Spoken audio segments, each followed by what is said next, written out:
Antes que nada, muy buenos días. Qué gusto saludarles a todas y a todos ustedes. Quiero agradecer la presencia de mis compañeras senadoras Audelia Villarreal, de la Comisión de Medio Ambiente, y Alejandra Reynoso, también de la Comisión de Medio Ambiente. Este foro lo hemos llamado Los impactos ambientales a la salud ante la reforma de la industria eléctrica. Como saben ustedes, el día de ayer se aprobó esta reforma.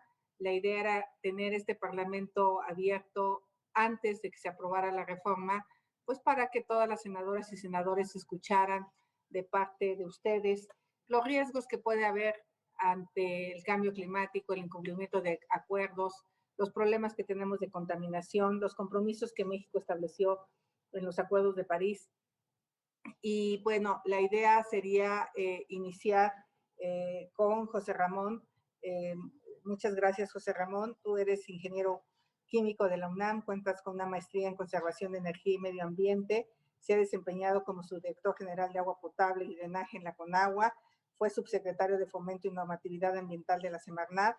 Se desempeñó como subprocurador de Inspección Industrial de la Profepa y también es asesor técnico de relaciones en CEMEX y gerente de Ecología y Seguridad Industrial de la Cámara Nacional de la Industria del Hierro y del Acero. Adelante, el nombre del panel es el cumplimiento de acuerdos de París y las metas nacionales de reducción de emisiones de gases de efecto invernadero. Muchas gracias, José Ramón. Entonces, muchas gracias, nada senadora. más para tenerlo. Si cierran sus micrófonos mientras... Ahí está. Muchas gracias, senadora. Muchas gracias al Senado de la República y a sus compañeras del Senado que nos acompañan en esta reunión. Yo hablo a nombre de la Comisión de Estudios del Sector Privado para el Desarrollo Sustentable, del CESPEDES, que es parte del Consejo Coordinador Empresarial, y trataré de dar una visión general de las implicaciones de la aprobación de la reforma a la Ley de la Industria Eléctrica que se dio ayer por la noche, sobre el tema de las emisiones de carbono. Si me permiten, pondré una presentación que nos ayude a brevemente a hacer más rápido en esta explicación. ¿Sí?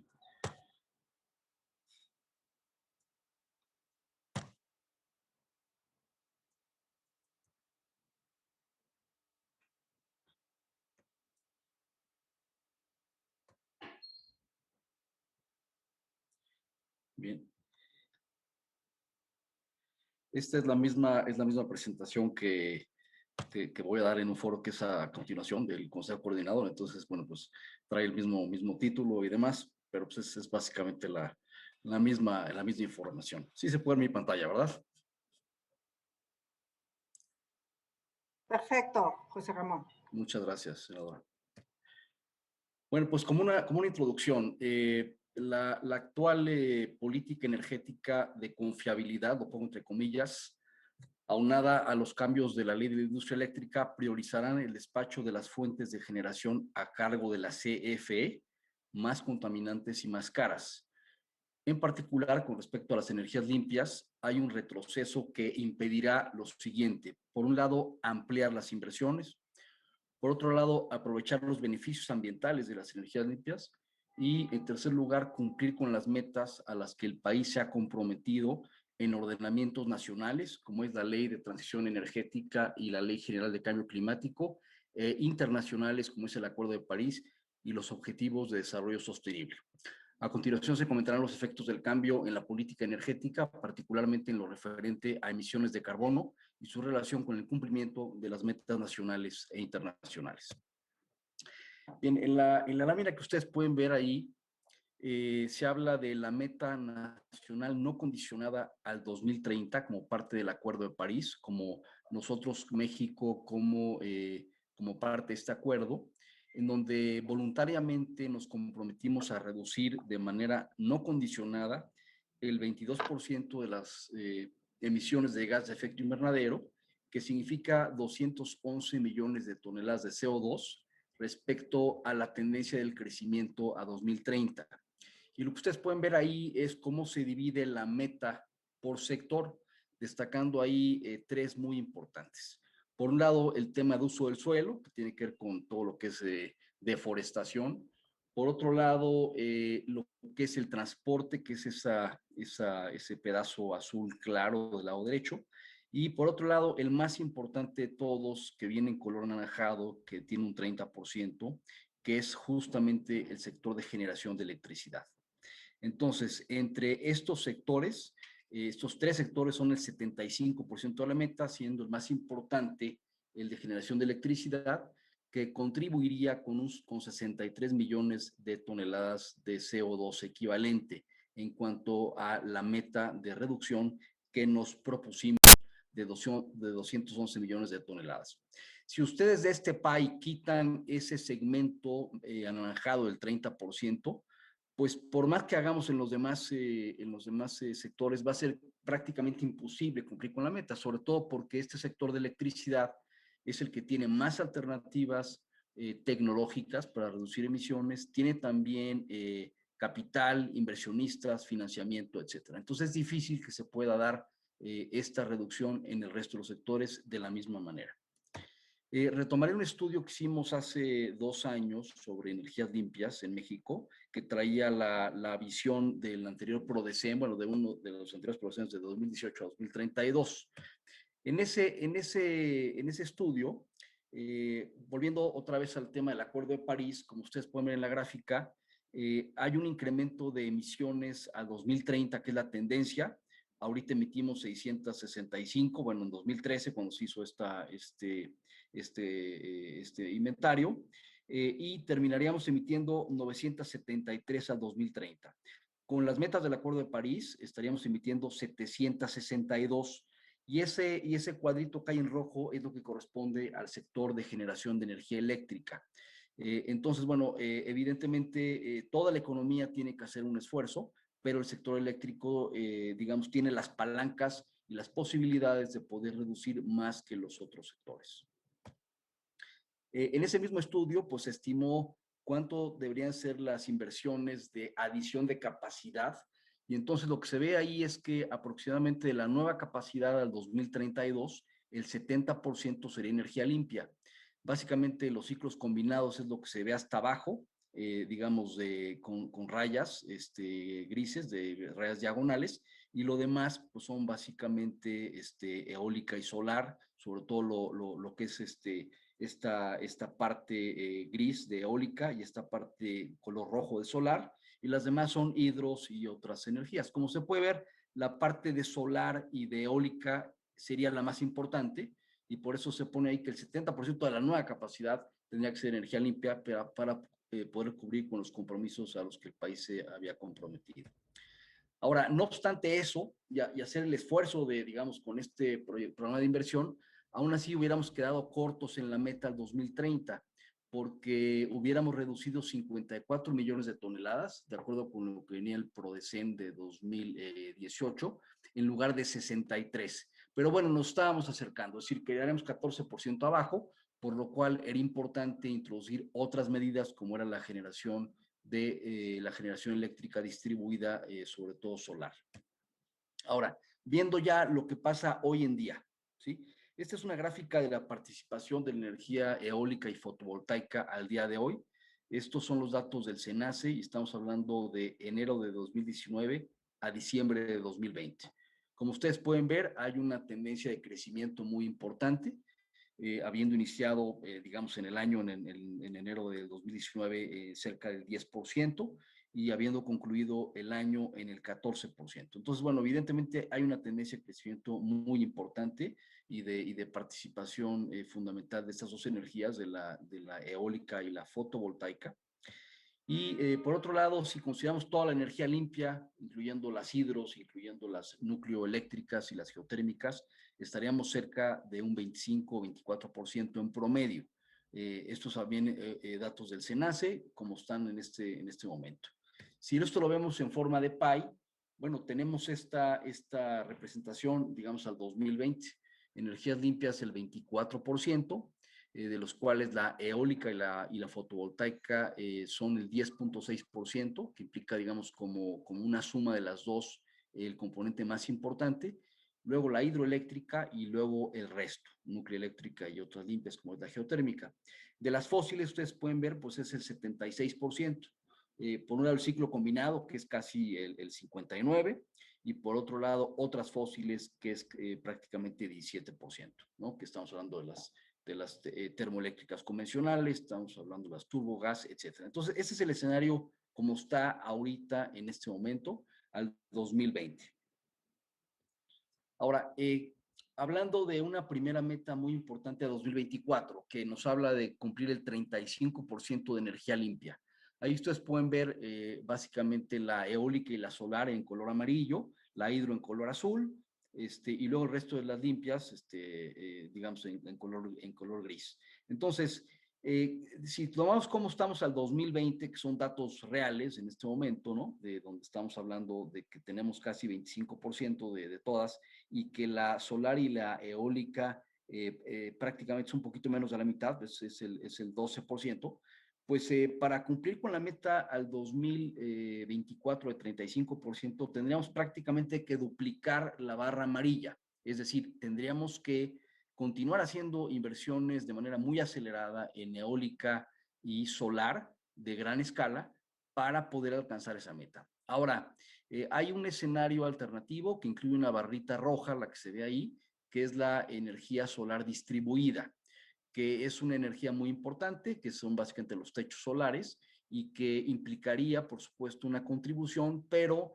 en los dos escenarios, el 2024 que trae un paréntesis 2 y en el 2024 paréntesis 3, los dos escenarios, digamos, son aún así escenarios en los cuales la generación distribuida es relativamente marginal. Obviamente contribuye, pero no puede sustituir a la generación de gran escala de la eólica y la solar fotovoltaica. Entonces, bueno, eso es lo que es las metas a 2024, es lo que sería necesario hacer para cumplirlas. Y no estoy ampliando las barras de hidro y las otras, porque realmente no hay proyectos de inversión de gran escala que puedan implicar contribuciones realmente relevantes en estas energías. Entonces, bueno, hablamos de la meta del 24 y no la del 30, porque si no cumplimos con la del 24, pues ya la del 30, pues ya mejor ni hablamos de ella. Ahora, esta es una gráfica del PRODECEN, donde serían las adiciones de nueva capacidad, esto está 2034, donde básicamente se respeta o se da la misma visión que traíamos nosotros hace 2 años, de que entre la fotovoltaica y la eólica es prácticamente el 70% de la nueva capacidad. Hay una parte ahí baja que dice GDFB, que es la parte de generación distribuida, que está ajustado el dato porque lo que trae el producción realmente es demasiado, nos parece que es demasiado alto, y esto es lo que pensamos que pudiera ser realista. Sin embargo, como ustedes pueden ver ahí, pues fotovoltaica y eólica son las principales, generación distribuida también, y lo que es la hidroeléctrica, la nucleoeléctrica, la cogeneración eficiente y otras, datos oficiales del PRODECEN, básicamente se mantienen constantes en lo que tienen ahora y por eso reducen su porcentaje a lo que es 4% aproximadamente. Ahora, hay algunos aspectos estructurales que impiden claramente avanzar en las metas de energía limpias y de reducción de emisiones, aún antes de la modificación de la LIE. La primera es la ausencia de prioridades de inversión en proyectos de energía limpia, ni siquiera en hidroeléctricos, de acuerdo con el PRODECEN. La segunda es la falta de inversión en la ampliación y modernización de la red eléctrica, que ha producido un déficit neto de capacidad de transmisión y distribución en todas las zonas del país, causando congestión y costos excesivos. Y adicionalmente, esta falta de inversión impide aprovechar las energías limpias a través de redes inteligentes interconectadas que compensan la variabilidad entre fuentes de generación. Esto es importante porque se habla de que las fuentes limpias son intermitentes, más bien son variables. Con una buena red se puede asegurar siempre la confiabilidad del suministro, compensando la variación de unas energías con la producción de otras, como ocurre en todos los países del mundo en los cuales se ha avanzado en el tema de energías limpias. Ahora, lo que les decía bueno, no hay una prioridad para invertir en energía limpia, de parte digamos, una prioridad oficial, pues ustedes pueden ver en las gráficas, la primera del lado izquierdo a 2024, cuánto es la capacidad que se estima adicionar, y ahí está el ciclo combinado, combustión interna, y luego hidroeléctrica y turbogás en forma muy, muy pequeña, pero bueno, hidro, pues prácticamente nada. Y ya a 2034, de 2025 a 2034, la gráfica del lado derecho, pues se ve cuánto sería ciclo combinado de adición de capacidad, cuánto nuclear y cuánto hidroeléctrica.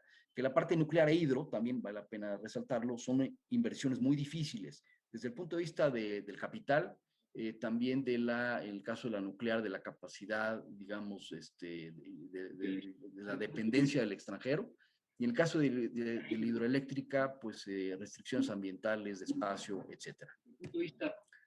Ahora, un escenario partiendo de la situación actual, ¿no? En el mejor de los casos, no rebasaremos el 24% de energías limpias. O sea, nos vamos a quedar como estamos. Eso sería, digamos, un caso base, que sería optimista, porque como la generación sigue aumentando, pues evidentemente, si se queda estática la eólica, la fotovoltaica y las demás, pues entonces cada vez se hará haciendo el pie más chiquito esa parte y más grande la parte de ciclo combinado y otras energías fósiles. Esto es lo que muy probablemente va a ocurrir, es el escenario más probable, y quedaríamos en 12 o 10% de energía limpia por falta de inversión. Ya no me dio tiempo a hacer las nuevas gráficas, pero básicamente, pues imagínense que nada más quedaría la eólica y la fotovoltaica, como está en la gráfica, que es aproximadamente el 10%, una mezcla entre eólica, fotovoltaica, hidráulica, etcétera, y todo lo demás sería básicamente ciclo combinado y otras fuentes fósiles, por lo cual, pues sí es digamos, un escenario, la verdad, catastrófico desde el punto de vista ambiental, por haber un retroceso neto en la generación limpia. Ahora, conclusiones. Bueno, las únicas energías limpias que han demostrado crecer en el corto plazo con los incentivos y políticas adecuadas son la eólica y la fotovoltaica de gran escala, lo que se llama utility scale, lo que se demostró en las subastas de largo plazo. Esto fue clarísimo con las subastas, se incrementó la inversión y la capacidad de una manera muy importante, y la única alternativa para cumplir con la meta del 35% de energía limpia al 2024, de acuerdo con la Ley de Transición Energética y con la Ley General de Cambio Climático, es duplicar la generación eólica y fotovoltaica. Como lo vimos en la gráfica, no hay otra manera de poderlo hacer. Y aunque es importante la generación distribuida fotovoltaica, nunca podrá sustituir por costo y escala a la generación de grandes parques solares. Ahora, ¿qué va a pasar? Pues un aumento de emisiones de carbono bajo cualquier escenario, dado que ni las hidroeléctricas, nuclear o geotérmica tienen planes de inversión ni opciones de crecimiento reales para sustituir a la eólica y a la fotovoltaica de gran escala. Emisiones de óxidos de azufre por el mayor uso de combustóleo. Y bueno, si ustedes conocen la refinería de Salamanca, podrían tener una idea clara de este efecto. El consumo de agua, que también se va a incrementar por incrementar el uso de las plantas termoeléctricas, y las limitaciones al uso del agua, si se incrementa la hidroelectricidad, que si bien no es un consumo de agua, pues implica reservar cantidades de agua que no se pueden usar para otra cosa más que para la generación eléctrica. Por otro lado, la misma política oficial expresada en el PRODECEN, en el Programa de Desarrollo del Sector del Sistema Eléctrico Nacional, 2020 a 2034, pasan a ser obsoletas ante los cambios hechos a la ley de la industria eléctrica. México no podrá cumplir con su compromiso o meta de reducción de emisiones ante el Acuerdo de París, dada la falta de cumplimiento en el sector más importante y con mayores recursos y tecnología para hacerlo, que es la generación de electricidad, que también lo es en el resto de los países. O sea, eso no es una cosa privativa de México. Y como la electricidad es transversal en toda la economía, las empresas e instituciones tampoco podrán cumplir con sus metas corporativas o individuales, porque no hay manera de sustituir las redes de transmisión, ni tampoco que cada quien genere su electricidad, si no hay un elemento, digamos, de transmisión común que pueda hacer factible esto. Y finalmente, pues el incumplimiento del Objetivo de Desarrollo Sostenible número 7, energía asequible y no contaminante, lo que impedirá que esta generación y las próximas puedan acceder a los beneficios de las energías limpias. Y pues muchas gracias, les agradezco mucho su atención, estoy a la orden en ese correo electrónico, así como el correo de la doctora Luisa Manzanares, y a la orden para las preguntas que pudieran tener. Muchas gracias. Muchas gracias, José Ramón. Datos súper interesantes, ya puesto en blanco y negro, nos dan muchísima claridad de realmente lo que está pasando con este tema. Enseguida le voy a dar la palabra a Julia Martínez, que es maestra en proyectos de desarrollo urbano por la Iberoamericana, estudió biología en la Facultad de Ciencias de la UNAM, fue coordinadora general de la unidad responsable de proyectos de eficiencia y sustentabilidad energética en municipios de la CENER, se ha desempeñado como directora de Economía, Medio Ambiente y Cambio Climático de WRI, fue coordinadora del proyecto de cambio climático del Instituto Nacional de Ecología y Cambio Climático de la Semarnat. Muchas gracias por acompañarnos, Julia. Muchísimas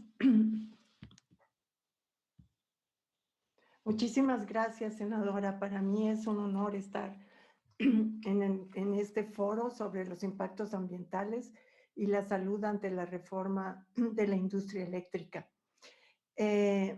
Y es importante para mí hablar sobre el Acuerdo de París, dado que Antonio Guterres, el secretario general de Naciones Unidas, dijo que el año 2021 debe ser el año para reconciliar la humanidad con la naturaleza. Eso es muy importante dado la contingencia ambiental por el COVID. Luchar la emergencia climática es una oportunidad para garantizar una salida a la crisis sanitaria, social y económica que tenga en cuenta el clima y la pérdida de biodiversidad. En 2020, y esto es importantísimo, estos datos, dada la presentación del ingeniero Ardavín, en 2020 el Ártico batió temperaturas récord de 38 grados centígrados en el Ártico. California y Siberia sufrieron incendios forestales devastadores. El Polo Norte alcanzó la mayor pérdida de hielo desde que hay registros satelitales, y el número de especies de animales y plantas amenazadas de extinción superó en 1 millón la cifra más alta registrada en la historia de la humanidad. El Acuerdo de París es el primer acuerdo universal y jurídicamente vinculante sobre el cambio climático. Ya sabemos que fue adoptado en la Conferencia de la Partes 21 en París en diciembre de 2015. ¿Qué establece el Acuerdo de París? Un marco global para evitar un cambio climático peligroso, manteniendo el calentamiento muy por debajo de los 2 grados centígrados y prosiguiendo los esfuerzos para limitarlo a 1.5.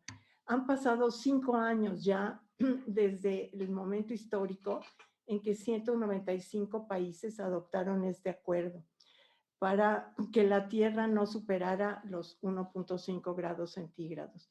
Ahora, ¿qué son las contribuciones nacionales determinadas que todos los países deben aportar al Acuerdo de París para lograr que se alcance la disminución a esta temperatura? Las contribuciones nacionales definen los objetivos y las acciones específicas de cada país para reducir sus emisiones en los próximos 5 o 10 años. Las de México son a 10 años y son fundamentales para orientar, eso es muy importante, las inversiones adecuadas y atraer suficiente financiación. Hay un informe que produce el Programa de Naciones Unidas para el Medio Ambiente, que el año pasado, el informe se llama Informe Anual de Brecha de Emisiones del Programa de Naciones Unidas para el Medio Ambiente, que dice que aunque se cumplieran todos los compromisos de países desarrollados y en desarrollo en sus NDCs, las temperaturas aumentarían en 3.2 grados centígrados. Esto provocaría impactos climáticos muy destructivos y lo que se necesita, lo que el informe nos indica, es que, la ambición colectiva debe aumentar más de 5 veces sobre los niveles actuales durante las próximas décadas. Los científicos ya están de acuerdo en que para encaminarnos a limitar el aumento de la temperatura en 1.5 grados centígrados, las emisiones deben caer rápidamente a 25 gigatoneladas para el 2030. ¿Qué significa este desafío? Con base en los compromisos actuales, las emisiones están camino a alcanzar 56 gigatoneladas de CO2 para el 2030, más del doble de lo que debería ser. Hace 10 años, si todos los países hubiesen actuado con base en las advertencias científicas, se habría tenido que reducir las emisiones en 3.3%. Como esto no se realizó, ahora necesitamos reducir las emisiones en 7.6% cada año. El mundo necesita quintuplicar su ambición y los recortes requeridos son drásticos, pero aún posibles. Postergar estas acciones retrasa lo inevitable. Las medidas necesarias aumentarán el costo de construir defensas costeras, proteger la seguridad alimentaria y adaptar la infraestructura. Mientras esperamos que las emisiones continúen siendo liberadas a la atmósfera, el costo de la dificultad para reducirlas se volverá más desafiante. Hay que hacer notar que solo 2 miembros del G20, Francia y el Reino Unido, ya tienen una legislación apropiada. Los círculos son proporcionales al volumen de las emisiones de cada país. Más de 6 millones de personas viven en áreas costeras vulnerables y en el caso de que sea de 2 grados centígrados, el nivel del mar puede subir hasta 10 centímetros y tendremos un océano ártico sin hielo en el verano. El principal impacto, y eso es muy importante, el principal impacto hasta ahora y para fines de este siglo proviene de los cambios en los patrones de lluvia. Y eso es muy importante porque algunas de las regiones se vuelven más secas y especialmente África y algunas partes de Asia, algunas partes de América también. Y eso tiene un impacto aún mayor que los cambios de la temperatura. Eso va a ser la falta de agua de ese recurso en todas esas regiones. Las naciones del G20 representan el 78% de las emisiones y solo algunos de sus miembros ya han comprometido a largo plazo con 0 crecimiento de las emisiones.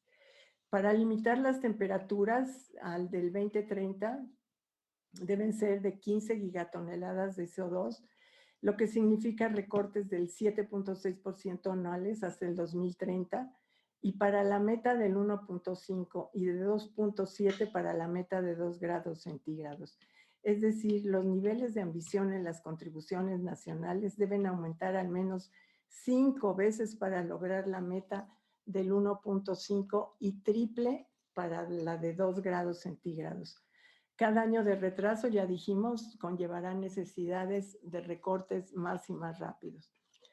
En estos 10 años, en estos 10 años del Acuerdo de París, nos seguimos preguntando, ¿es esto posible? ¿Es posible de verdad lograr la temperatura de 1.5, 2 grados centígrados? Sí. ¿Tomará voluntad política? Sí. ¿Necesitaremos que el sector privado apoye? Sí. Pero la ciencia nos dice que podemos hacer esto. Luego es importante saber que la Convención Marco de las Naciones Unidas para el Cambio Climático tiene registrados todos los compromisos de México ante el Acuerdo de París. Y entonces ya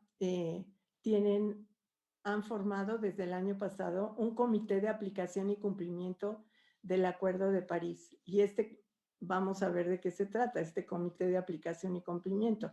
Se basa en la experiencia de la naturaleza facilitadora y funciona de manera transparente, no adversaria y no punitiva.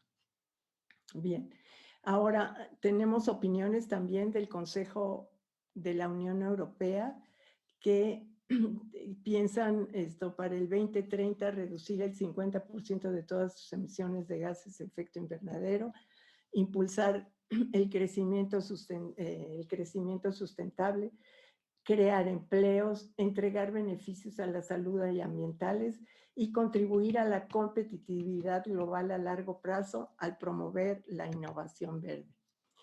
Para conseguir los compromisos climáticos y esto es muy importante, para conseguir los compromisos climáticos y la descarbonización del sistema, es necesario que los objetivos de transición se apliquen al modelo económico en su conjunto.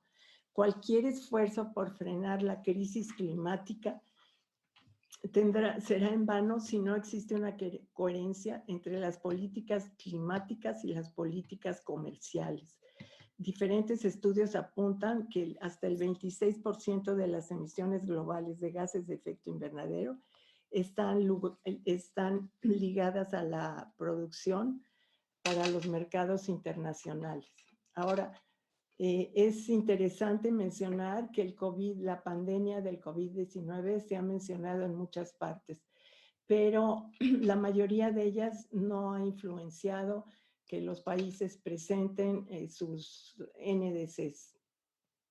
Y es muy importante, la Organización Meteorológica Mundial nos indica que los científicos calculan que el recorte de emisiones en 2020 por el COVID-19 y de este año se traduce en solo en una reducción de 0.01 grados centígrados en el calentamiento global para el 2050. La Convención Marco de Naciones Unidas también nos indica que hay un total de 17 países en desarrollo que han enviado su actualización de sus compromisos, porque es muy importante. Ya los países presentaron sus compromisos de reducción, pero en el 2020 tenían que reafirmar sus compromisos y sus metas tendrían que ir a apuntar a mayores reducciones de gases de efecto invernadero. Entonces son 17 países en desarrollo. México presentó en diciembre del 2020 su contribución determinada a nivel nacional, a la actualización del 2020. ¿Y por qué esa actualización? Porque en 2015 presentó fue el primer país en desarrollo en presentar su NDC, su contribución nacionalmente determinada, y también presentó su estrategia de medio siglo para cumplir con el Acuerdo de París. Debido a que los efectos del cambio climático, y esto lo mencionan las NDCs y lo menciona la Sexta Comunicación Nacional, debido a que los impactos del cambio climático son tangibles en el territorio nacional, México confirma que la adaptación y la reducción de riesgos a la población son tareas impostergables que deben ser integradas a la planeación y desarrollo socioeconómico del país. Entonces ya sabemos lo que mencionó el ingeniero Ardavín de reducción de emisiones condicionadas y no condicionadas, 22%, y el 51% de carbono negro. Ahora, es muy importante que México refrendó sus compromisos y además México en el mediano plazo, la Secretaría de Medio Ambiente, Semarnat, con la colaboración de organismos internacionales, dimensionó la magnitud de las inversiones necesarias para cumplir con el compromiso de reducción de emisiones de GEIS al 22% en el 2030. Y esta estimación está hecha ya en los diferentes sectores, pero de manera general podemos decir que los costos para el periodo 2014-2030 se estimaron en 143,000 millones de dólares y pero si esto se instrumenta en 8 sectores de la economía que respalden el compromiso, los costos se reducirían a 126,000 millones de dólares con un ahorro de 17,000 millones de dólares. Entonces, si México ya tiene reafirmó en diciembre del año pasado su compromiso, y lo reafirma su NDC presentada con anterioridad. Ahora, en este momento, es importante mencionar que México tiene su PEC, sus compromisos nacionalmente determinados, y además tiene un programa especial del cambio climático 2020-2024 que resalta como un logro relevante la transversalización de compromisos y un consenso a través de un arduo trabajo coordinado de la presente Administración Pública Federal, en el que se formalizan 171 acciones puntuales comprometidas por 14 secretarías de la Comisión Intersecretarial de Cambio Climático, además de 14 organismos del Gobierno de México. Es importante resaltar que Semarnat se encuentra elaborando una hoja de ruta que permitirá contar con una guía de implementación de los compromisos nacionalmente determinados, que incorporará la participación de las dependencias y entidades federales, así como de los gobiernos subnacionales, para dar seguimiento y monitorear el cumplimiento de los ejes y medidas de las acciones nacionalmente determinadas. Muchísimas gracias por su atención. Muchas gracias, Julia. De verdad, qué interesante escuchar información precisa sobre lo que está pasando y saber realmente qué es lo que tenemos que hacer.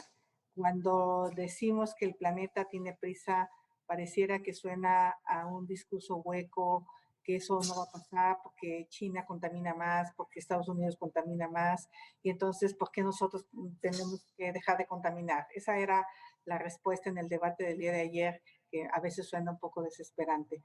Y ahí están las palabras del premio Nobel Mario Molina, donde nos decía pues que la ciencia hace lo suyo, pero que la sociedad tiene que hacerse responsable. Y creo que ese es el mensaje con el que yo me tengo que quedar.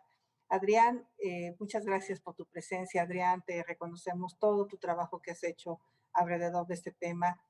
Él es licenciado en Biología, Ecología por la Universidad Autónoma Metropolitana. Cuenta con una maestría en Ciencias de la Tecnología Ambiental por el Imperial College Science, Technology and Medicine y es doctorado en Ciencias Ambientales por la misma.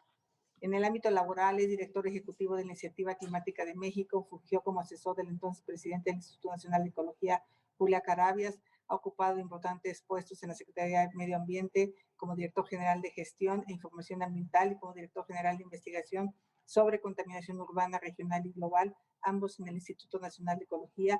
Se ha desempeñado en el cargo presidente del Instituto Nacional de Ecología. Adrián, pues estamos muy contentos de poderte escuchar. Senadora, muchas gracias y un agradecimiento muy especial, muy sincero a las senadoras y senadores que nos acompañan hoy. Gracias por mantener esta oportunidad, no solo para su servidor, yo me siento muy honrado de poder ser parte de estas discusiones, sino también en el programa el día de hoy habrá la participación de representantes que llevan años desde la sociedad civil luchando por un mejor medio ambiente, por avanzar en el cambio climático, por tener energías limpias en México, y habrá participantes de varias partes del país, personas de carne y hueso que viven y que conocen la problemática causada por las termoeléctricas que queman carbón, que queman combustóleo. También, y quizá, si me lo permiten, yo diría que la cuestión más importante el día de hoy es que ustedes le han abierto el espacio a niños y a jóvenes, grupos de jóvenes que no venden paneles solares, que no venden turbinas eólicas, que desde que eran adolescentes, algunos desde niños, ya se preocupaban legítimamente por el medio ambiente, que conocen, que estudian estos temas y que están ya participando en estas discusiones y que son y será nuestra conciencia colectiva. A ustedes, sobre todo como legisladores, creo que tienen una gran responsabilidad, pero a todos como sociedad, yo creo que los jóvenes son los que nos van a estar llamando con mucha razón la atención, a quienes legislan, qué leyes hacen, a quienes gobiernan, qué iniciativas del Ejecutivo emprenden, a los ciudadanos adultos, aunque no seamos gobierno, sobre qué patrones de consumo tenemos. Estamos por ahí desperdiciando recursos, para dejarles un futuro ya comprometido a los jóvenes. Yo creo que hay una cuestión intergeneracional, ética muy fuerte. Tuve el gusto de escuchar con mucha atención a mis colegas y amigos José Ramón Ardavín, Julia Martínez, y lo que traté de hacer en estos pocos minutos es proporcionar algunos elementos complementarios a lo que ellos con mucha claridad, mucha pertinencia han señalado. Y quisiera empezar, les voy a compartir dos láminas nada más dos láminas, porque lo que quiero es mostrarles, vienen en camino. Un momento, por favor, ahí las van a ver pronto.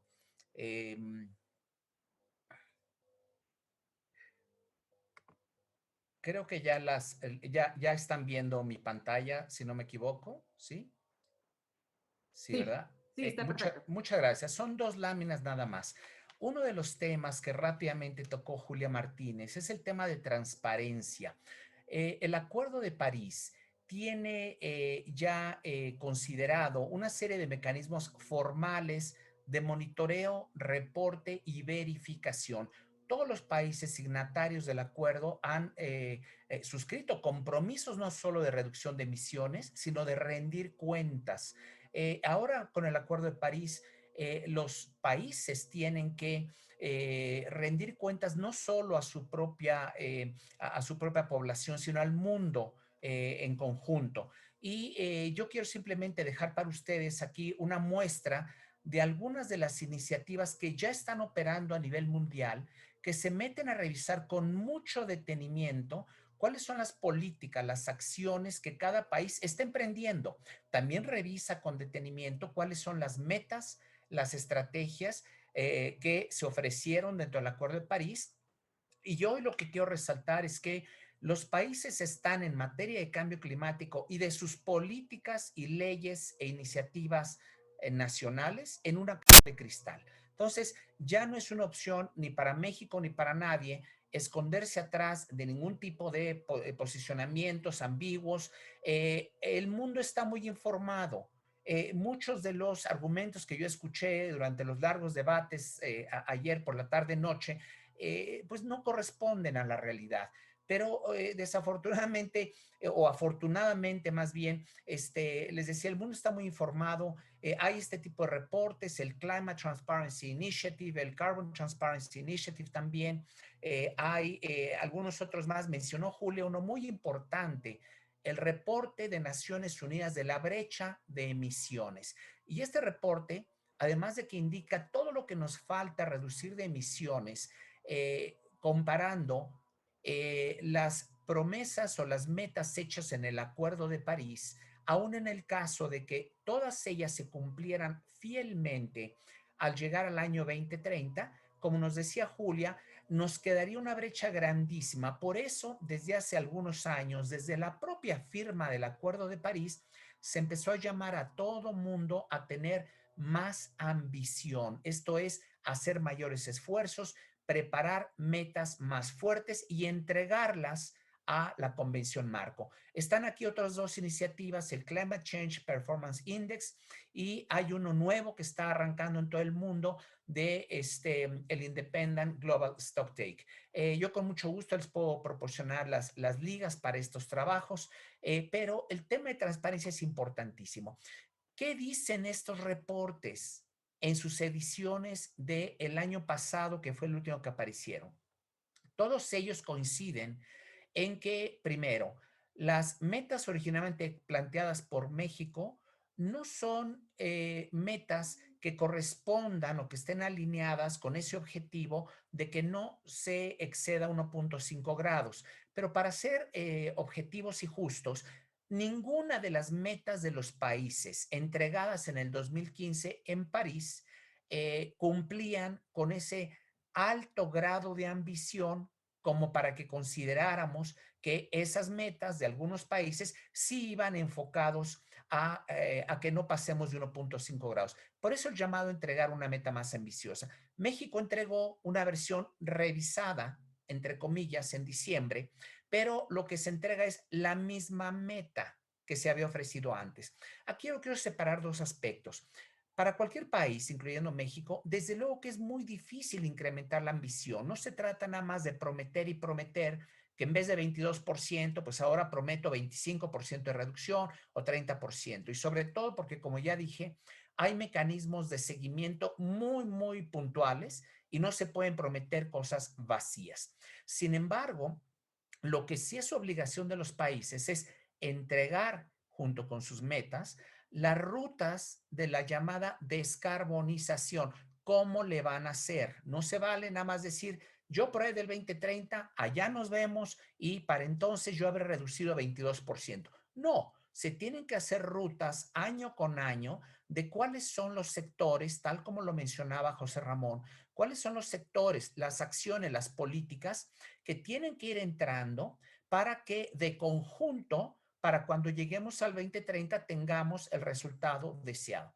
Una cosa fundamental aquí es que tenemos que ser muy realistas. ¿En qué hay que ser realistas? Dos cosas. Primero, para llegar a una meta razonable de aquí al 2030, es importantísimo la acción temprana.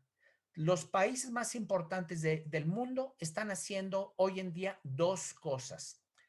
Primero, están ya entregando metas más ambiciosas. Ya también revisaron, igual que México, sus metas de París, pero los demás países sí están entregando metas más ambiciosas. Por cierto, México firmó en Nueva York durante el evento de septiembre de 2019 en la llamada Climate Week, Semana Climática, atendiendo al llamado del secretario general Guterres, México fue y se apuntó en una iniciativa que se conoce como Climate Ambition Alliance, la Alianza de la Ambición Climática, lo cual está muy bien. El secretario general hace 2 años decía, no esperemos hasta la siguiente reunión de las partes en Glasgow, que como saben se pospuso desafortunadamente y será hasta este año.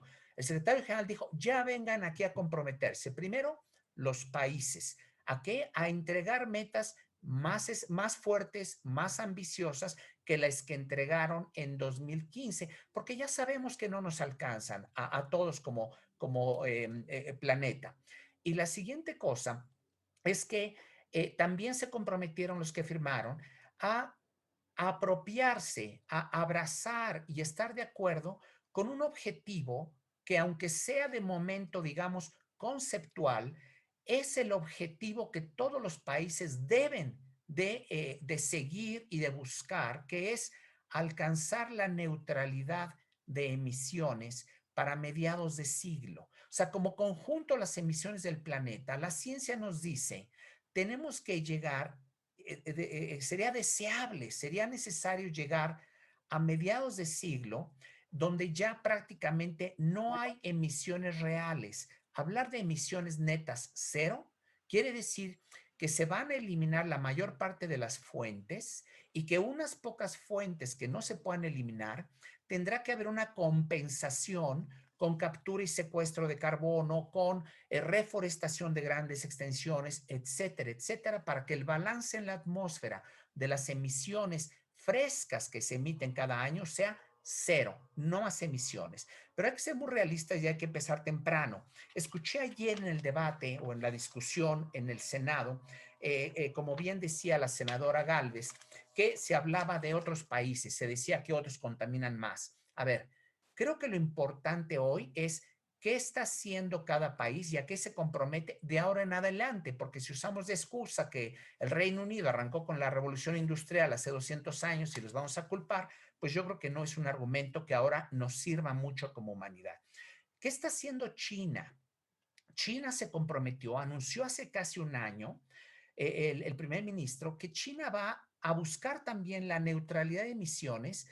No puede China al 2050, pero lo va a hacer para el 2060. Y esto no son palabras huecas. Yo invito a todos a revisar la última edición del Plan Quinquenal de Planeación Estratégica China. Ellos sacan planes para los siguientes 5 años y, entre otras cosas, a lo que China está comprometiéndose, fíjense nada más, a hacer pico de sus emisiones. Esto es, que llegan al máximo de sus emisiones en el año 2025. En el 2025 no crecerán más las emisiones de China harán planicie por unos pocos años y luego van a bajar dramáticamente de tal manera que China llegará al 2060 sin emisiones adicionales. Imagínense de qué tamaño, eso es transformacional. China es ya el día de hoy el país donde hay más capacidad instalada de paneles solares, de turbinas eólicas, también son los que más exportan al mundo.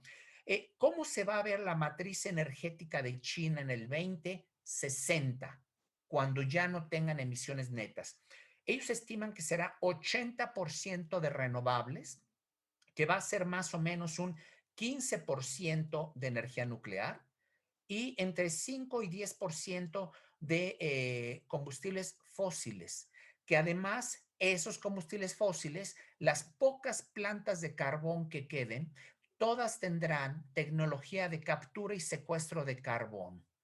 Así va a ser la imagen de China y van a marchas forzadas para allá. Decía yo, es importantísimo la acción temprana y también ser muy realistas. ¿Qué significa para México cumplir con su actual meta de París? Olvidemos por el momento la obligación moral que tiene México de entregar. Si ya no entregó una meta actualizada, bueno, que lo haga antes de la cumbre de Glasgow, que será en noviembre de este año. ¿Qué tendría que hacer México para que lo pongamos en perspectiva? Miren, lo primero que tiene que hacer México, igual que el resto del mundo, es que toda la nueva generación eléctrica, toda la nueva generación de crecimiento necesaria para atender la demanda creciente de electricidad, toda tiene que ser de cero emisiones lo antes posible. Y después el siguiente reto que tendría que empezar por ahí del 2030 para México es que empezar a reemplazar agresivamente muchas de las plantas, incluso de gas existentes. Las plantas de combustóleo y las plantas de carbón se tendrían que ir antes del 2030, pero no es sacarlas por sacarlas. Es muy importante enfatizar, y México tiene una gran oportunidad, que en el caso de las plantas de carbón, nada más tenemos 3 grandes plantas. Hay unos 5 o 7 mil mineros de la industria del carbón. México tiene todo en sus manos para diseñar una transición energética justa. A este gobierno y también a todos nosotros nos interesa la parte social. Claro que los pobres van por delante, pero a los pobres no les vamos a ayudar si en vez de 7,000 empleados que sacan carbón en esos pocitos clandestinos, ahora van a ser 10,000 o 12,000. No debemos generar empleos donde mandamos a la gente a morir por respirar carbón antes de los 50 años de edad. Entonces, al contrario, vamos a diseñar juntos cómo podemos transitar para sacar el carbón de la generación de la matriz eléctrica. Eso es lo que tendríamos que estar discutiendo, poniendo por delante a la gente, poniendo por delante empleos alternativos, y lo que no hay duda es que con cualquier otro tipo de empleo, desde luego será digno y mejor pagado, la salud de los miles de empleados del carbón estará mejorando. Cualquier cosa de un empleo digno que no sea meterse 8 horas abajo en la tierra, rascarle al carbón y respirarlo, es una cosa mucho más digna si en verdad nos preocupa ayudar a los que menos tienen. Entonces, seamos realistas. Si México, como tiene pensado la Comisión Federal, que sus únicas inversiones de este periodo sean más plantas de gas, bastaría con eso para que las emisiones de México continúen subiendo y subiendo y subiendo y no hagamos pico en nuestras emisiones nacionales al 2026 como ofrecimos. Eso está en el NDC de México. No sé si en la versión revisada se quitó, pero eso estaba. Le dijimos al mundo que haríamos pico. Y no solo no vamos a hacer pico. Fíjense la gravedad de las consecuencias de la ley que se aprobó ayer. No solo estaban los planes de construir más plantas de gas, sino que con este riesgo de que se mantengan y que incluso se amplíe el uso de combustóleo y de carbón, con esto México va a ser el único país del mundo probablemente que va a estar configurando, dibujando una nueva línea base de emisiones al 2030 que sea peor que la línea base que mostramos al mundo en 2015. ¿Qué es la línea base? Recordemos que la línea base fue el análisis detallado que hizo México para acompañar su meta original de París, en donde le dijo al mundo, yo tengo esta cantidad de emisiones hoy, en 2015, estimo que si seguimos con trayectoria inercial de no hacer ningún esfuerzo, voy a llegar hasta un cierto nivel de emisiones que nos mencionaba José Ramón. Y con respecto a ese escenario no deseable, pero inercial, es que México ofreció, me bajo 22%. Esa es la meta de México. ¿Qué estamos haciendo con esta ley? México le está diciendo al mundo, vamos a trazar una carretera peor que el escenario de no hacer nada que le dijimos al mundo que era contra el cual vamos a mostrarle que estamos haciendo esfuerzos. El mundo se va a preguntar, ¿por qué México, primero, no está contribuyendo con su parte que le toca? En la jerga ambiental internacional está esa frase muy socorrida, pero muy cierta, que dicen que para cambio climático todos los países tienen responsabilidades comunes, pero diferenciadas. Todos causamos el problema y todos tenemos que contribuir a la solución. El espíritu de París justamente logró capturar esa frase, permitiendo que cada país ofreciera con cuánto iba a contribuir. Hoy sabemos que el conjunto no es suficiente, pero ese espíritu constructivo, no invasivo, decir, cada uno venga a la mesa y dígame con cuánto contribuye. Las metas de México son metas que, si nosotros las cumplimos, conllevan una serie de cobeneficios sociales, económicos, ambientales y, por supuesto, climáticos, e intencionalmente los puse al último. El mundo se va a preguntar, ¿por qué México está cambiando su legislación para adoptar políticas que no llevan una racionalidad económica? ¿Por qué quiere pagar más por generar electricidad?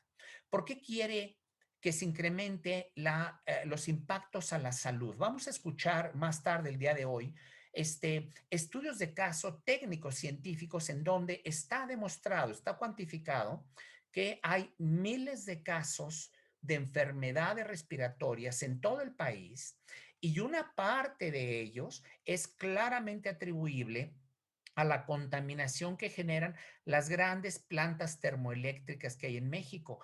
Las vamos a extender, las vamos a incrementar, vamos a quemar más combustóleo en ellas, vamos a convertir, sí, gracias, vamos a convertir plantas duales que pueden quemar gas para sacar el combustóleo resultante del incremento en la refinación del país. Entonces, son muchos los aspectos que el mundo se va a preguntar por qué esas políticas de falta de racionalidad.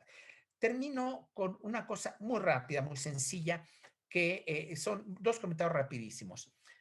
Miremos, para que nadie quiera pretender o culparnos de que estamos mirando lo que hacen los países ricos, Europa, Estados Unidos, que ya se comprometieron a neutralidad de emisiones al 2050, miremos lo que hace la India. ¿Ustedes creen que la India, un país en términos relativos más pobre que México, estaría duplicando, triplicando el total de lo que México genera con todas sus fuentes solo de energía solar y eólica, si tuviera, como dicen por ahí, que construir un respaldo uno a uno de otras plantas, construirle plantas de carbón para emparejar cuando no sopla el viento, cuando en la noche no hay sol? Vean lo que hace la India, miremos al mundo, veamos qué es lo que pasa ahí. Mi último comentario. En el Plan Verde Europeo, que es parte de su implementación de cómo llegar a cero emisiones al 2030, está ya perfectamente establecido los llamados Border Carbon Adjustments, ajustes fronterizos por contenido de carbón. No es una teoría, no es para el futuro. Como Europa va con toda fuerza hacia adelante, va a mirar en su comercio con todos los países del mundo cómo está la matriz de carbono de esos países y si están produciendo bienes con grandes emisiones de carbono. Y Estados Unidos, y con esto termino, desde hace 15 años, cuando preparó en la primera administración del presidente Obama una iniciativa de ley de cambio climático que no pasó, por supuesto, la ley Waxman-Markey, había todo un capítulo de ajustes fronterizos por carbono. Estados Unidos va a empezar muy pronto, así como empiece con sus planes de descarbonización y de impulso a renovables va a empezar muy pronto con a revisar el tema de ajustes fronterizos. Perdón, muchas gracias. Muchas gracias, Adrián. De verdad, híjole, nos podríamos pasar oyéndolos a los tres mucho tiempo, porque cómo nos hubiera gustado que ustedes sí han estado aquí en el debate del Senado ante tanta ignorancia.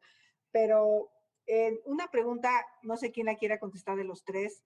¿Qué lejos estamos de la neutralidad de emisiones si además de incrementar las emisiones por generación de energía eléctrica, la deforestación debido a programas del gobierno federal como Sembrando Vida y el Tren Maya? No sé quién de los tres quiera contestar esta pregunta. A lo mejor la de qué tan lejos estamos de la neutralidad de emisiones. Maestra Julia. Ni idea. Si quieren un sí. comentario, senadora, de ese punto. Algo que hay que contemplar aquí es, México tiene todo para cumplir en su beneficio las actuales metas.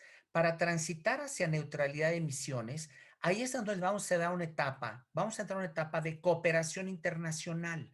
Ahí México no tiene la obligación de irse necesariamente con sus propios recursos hasta neutralidad de emisiones, pero sí demostrarle al mundo cuál sería esa trayectoria de políticas y si hay costos incrementales asociados ya con una serie de políticas, cuando estemos ya llegando bastante abajo de emisiones, son otros países los que tendrán que ayudarnos a financiar el último tramo de la descarbonización. Entonces, eso hay que tenerlo en cuenta para que no nos digan que pretendemos que México, en vez de comprar vacunas y medicinas y educación, se dedique a complacer a la comunidad internacional.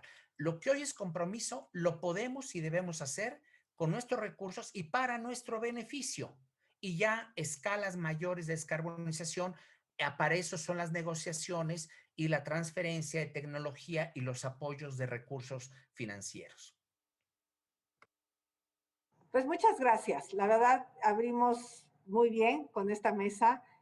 Yo creo que queda muy claro lo que viene.